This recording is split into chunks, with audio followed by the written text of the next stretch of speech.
Go back to your country. Bakit? Bakit? Bakit? Bakit? Bakit? Anong problema mo? Wala akong problema. You just said go back to your country. Why you go me? Anong problema mo? You can punch me? No, sir. No, go. Good morning, everyone. Mum and Dad back in Baclaran. Right now they're issuing tickets to these vehicles for illegal parking. You can see the vendors are now running away with their carts. The MMDA had a meeting last week with the leader of the vendor group, and he promised two things. One, no more carts on wheels. And number two, that he would install trash cans and tell the vendors to use them instead of throwing their trash on the floor. But you can obviously see there are still many stalls on wheels, so they'll wheel it away now, and of course once the MMDA leave they'll wheel it out again. And you can see they're still using that property over there for storage. It looks like an abandoned building, so I don't know if they're really paying rent or if they've just taken advantage of that. And you'll see the team are now putting one of those carts on the back of the truck, although of course it's only one cart that's been confiscated, the rest have rolled away. As you move further down the road you'll see there's a big queue of carts being pushed into the side street. Unfortunately that does mean that when the team leave they're probably going to roll them out again, and you can see this road is still impassable. It's okay for pedestrians but no good for any kind of vehicle. Unfortunately that's the reality for many roads around Baclaran, and that's why traffic is so bad. The lady who had her car confiscated said it's the second time it's happened to her. They asked her, who gave you permission to do business on the sidewalk, and she said nobody. So I don't know if she was able to get her car back last time, and I don't know if she'll get it back this time, but for now it has been confiscated. So what you'll notice since the last visit is all of these vendors are back in the road here. I don't think they're going to be acted upon today. Let's see how things look over here. It looks like these vendors are back again. They've just temporarily rolled their stuff to the side. I've lost count of the amount of times the MMDA have visited here. This guy over here actually works for Task Force Baclaran, part of the barangay that's meant to deal with vendors and solve this problem. Kaysa sa ako pang mag-ano, nasabi nila, kasi ganit pumapapil na naman. Iniwas ako na gano'n kasi naisip ako na pumapapil ako eh. Hindi naman, ang inano ko lang makatulong sa kanila. Ang ano dito, kasi, sabi naman sa meeting, siya talaga ang inaano in charge dito sa lugar na ito. Ang inano nga lang ni kailangan may katulong si Ana, ano yung Kristiyano, para ano, kasi para nakakaintindihan. Pero dapat magkakaisa yung tatlo, kaya mimitingin din namin. Okay. Ngayon, tinatanong niya kung umubra rito. Ang sinasabi naman niya, titingnan natin, pero dapat yung daan, hindi nyo haharangan. May daan talaga yan, sir. Ano tingin mo? Sir? Saka dapat ito, siguro mapalinis mo na to. Puro lamok yun. Ito. Lagi kami, ako naglilinis dyan lagi. Ako naglilinis dyan. Ayan na nga, wire, no? Linis to. Ano to? Kaninong wire to? Wala na, tanggal din. Wala na to. At saka, ito sir, may bakal ko dyan na ganito kalaki. Paano nutunan ka nandyan pa? Pag bumabara, kunting busan ng ulan pa dyan, sinusunod ko yan dyan, pa ganyan. Mayroon akong dyan pambara. Titignan natin kung ano si Kernel. Pero hindi daw sasakupin mo yan, bibigyan ka lang namin ilang metro. Yung dating pero vitamin, hindi ka po pwede kumabot doon. Ang dating vitamin sir, ito. Ito yung vitamin. Ito yung vitamin. Ito yung original na vitamin. Oo.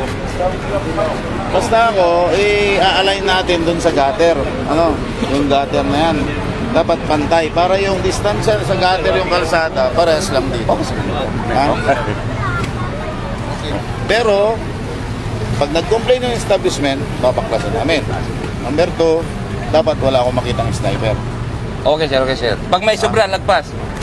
Oo. Kasi importante walang sniper. Okay tayo doon. Okay. Pag bumalik ako at maraming sniper na nakalagay dito, tanggal. Yun agreement natin. Pwede ba yun? Pagbibigyan ko kayo.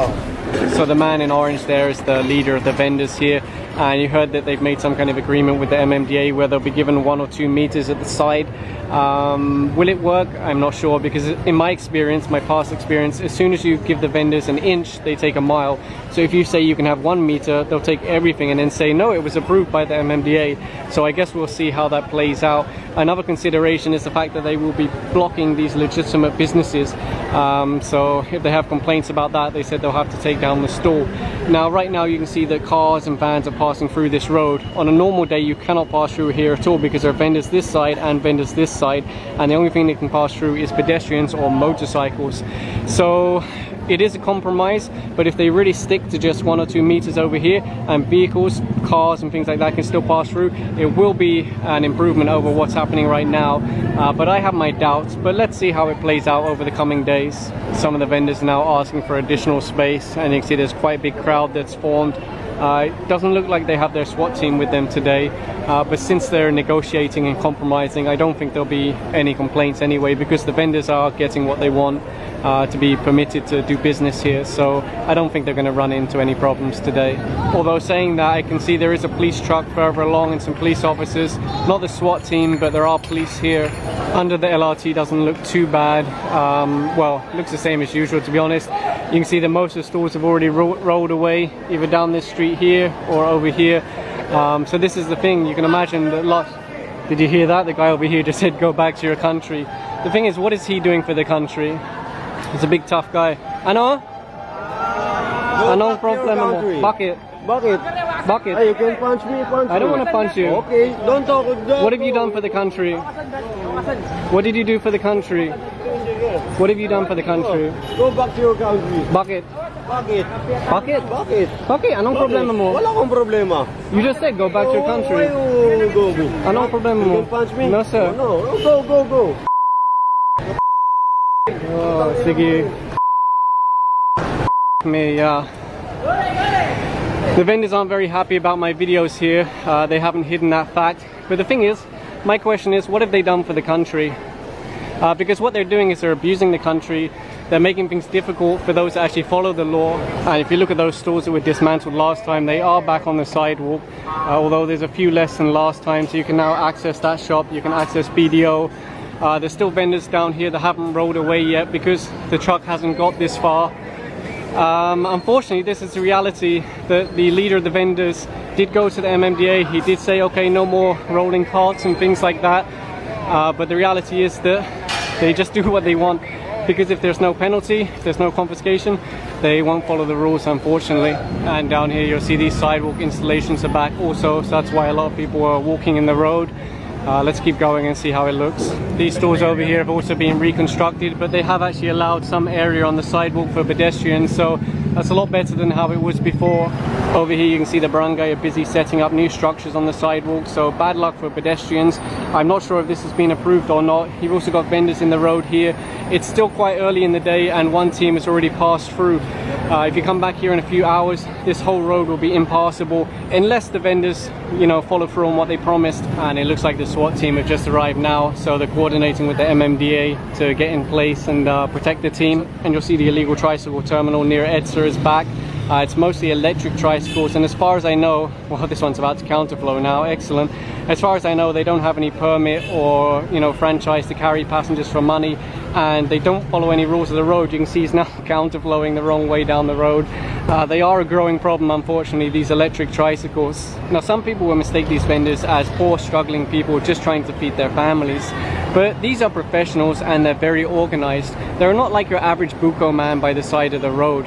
Look at what they're selling. They're selling cell phone accessories. Some of them are even selling used cell phones. They're selling brand new bags, brand new sneakers. They're organized and they are professional. That's why they fully obstruct this road. Right now it's clear because the MMDA are here, but later no one can pass through here except for pedestrians. Why do they do that? They do not want jeepneys to pass through here. They want everyone to come down from the train station and then walk through all of their stores and buy stuff. So it really is business. It really is about making money.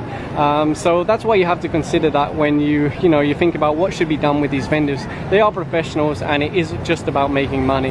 Over here you'll see another road full of carts, impassable to vehicles. Unfortunately, it's just a waiting game. Once the team leave, they'll roll those back out into the road again. If you look over here at the stairs of the LRT, this is often complained about area because pedestrians say it's very difficult, or commuters say it's very difficult to get to the stairs, especially later in the day, because you can see there's a lot of stores here all around the stairs and they do expand through the day.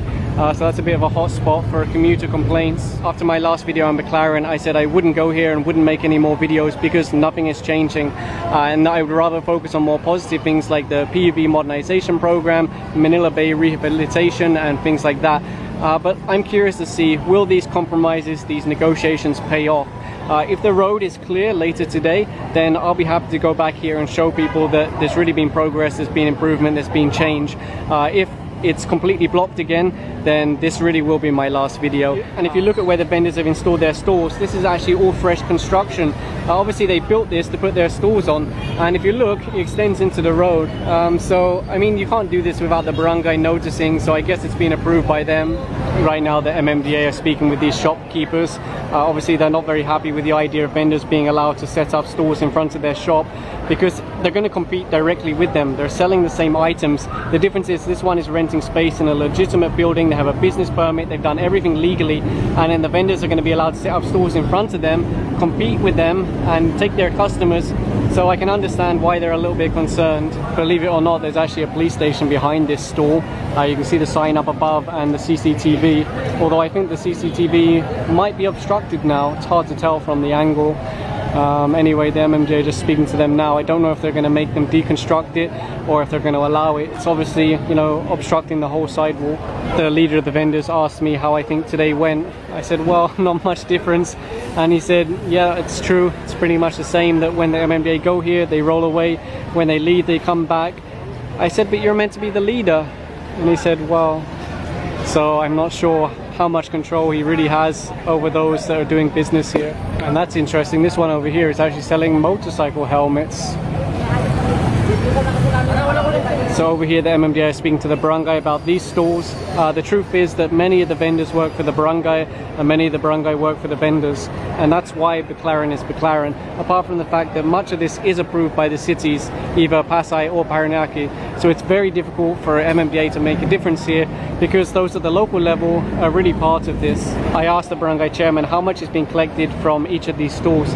He said there's no money involved, it's just the barangay tanods that are operating the stores as part of a livelihood program. The team haven't even left yet and the vendors have already come out. They thought that they'd left on the EDSA side. So I think you already know what the reality of this compromise is. It's not going to work because the vendors do not take the MMDA seriously. Many of the stores have already rolled away. There were a lot more here earlier. So yeah, there will be no difference in Baclaran, unfortunately. There will be no change.